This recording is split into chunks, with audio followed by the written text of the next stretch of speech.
Fantatr' Jehovah ny andron'izay mahitsy ary ny lova no mandrakizay. Salamo 7:30, 9:20. Raha androany marina moa ny andro iainantsika farany na ny iainanao farany dia ahoana no ampiasanao an'ity andro anio ity?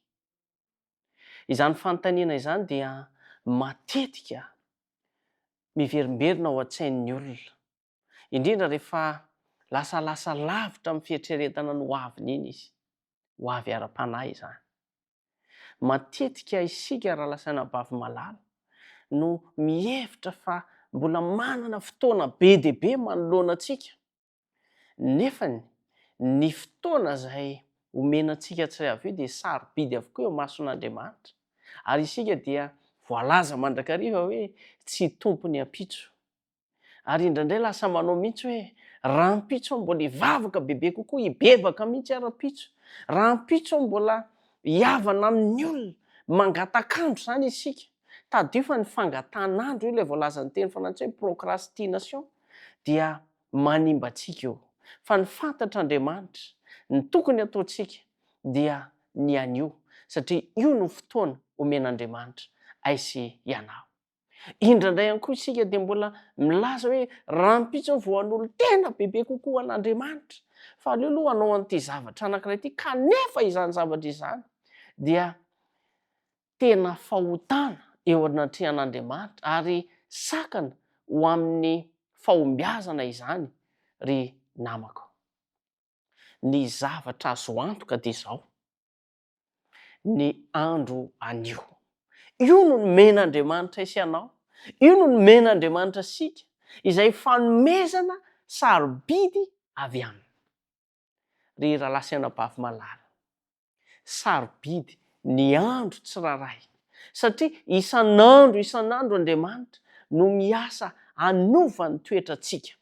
Isan'andro izy no mampianatra antsika mba hanana faharetana, mba halemy fanahy, mba hifandefitra sy hity bebe kokoa an'ireny mpiara-belona amintsika ireny.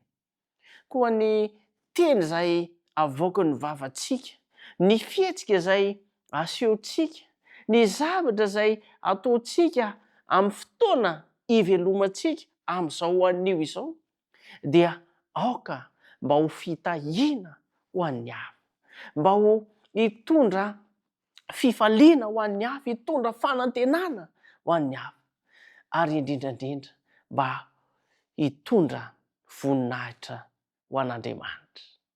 Tsarovy ihany koa fa ny fiomanana izay hiaona amin'i Jesosy Kristy dia tsy atao indray mandeha izany, fa atao isan'andro.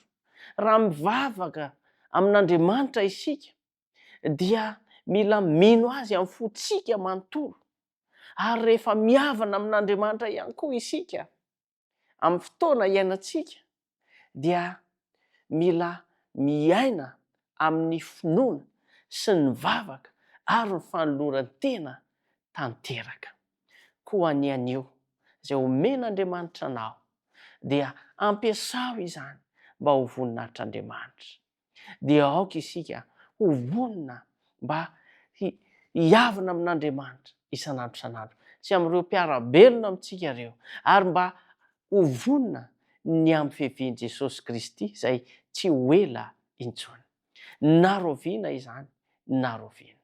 Noho izany dia raha lasaina bavy malala, aza avela ho fenoana fifandirana, ho fenoana lolo-pò, na fimenomenomana ny andro izay omen'Andriamanitra anao.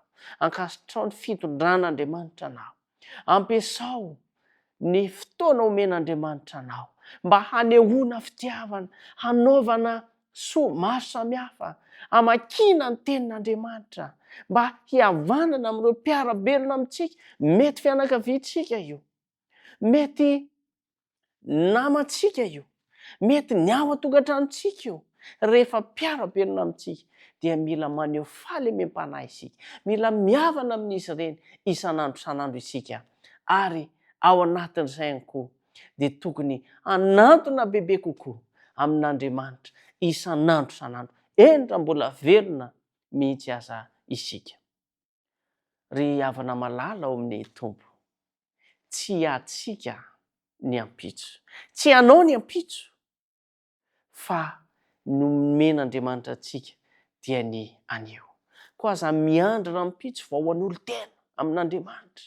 Anio no andro nomenanao, anio no fotoana hiavanana aminy. Anitsiana ihany koa ny toetra, anehoana fitiavana ary anomezana voninahitra azy amin'ny teny sy ny asa ataontsika rehetra. Engana isika hiaina ny andro tsiraray toy ny hoe io no andro farany ananantsika, andro farany ahafahantsika manompo an'Andriamanitra, mba rehefa hiantso antsika izy dia ho hita ho vonina isika ka hiary faly aminy mandrakizay, ary vonina ny amin'ny fitsenanan Jesosy Kristy eny amin'ny raolanitra. Hivavaka isika. Rainay izay ny an-danitra misaotra anao noho ny fitiavanao, misaotra noho ny fahatsaranao, misaotra noho izany teny nomenao anay izany. Engane, ny teninao dia hiainanay tsiraray avy, ka izahay tsiraray avy dia tsy hanao fangatanandro, fa hanolo tena ho anao isan'andro san'andro, ary tsy jery sy antehitra ny ampitso izahay, fa ny anio izay omenao anay no hiainanay sy hanaovanay ny zavatra rehetra mifanaraka amin'ny sitraponao, satria izany no hitondra anay ho amin'ny famonjena. Mombanay amin'izao fotoana izao amin'ny anaran'i Jesosy Kristy. Amen.